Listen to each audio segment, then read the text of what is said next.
أفلا ينظرون إلى الإبل كيف خلقت وإلى السماء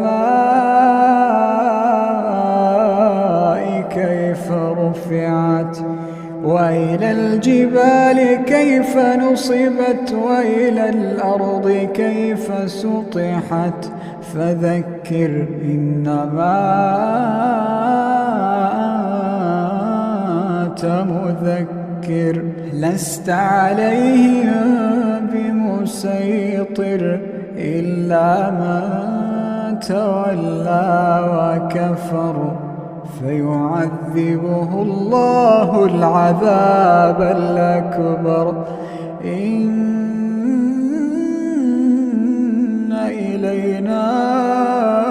إيابهم ثم إن علينا حسابهم.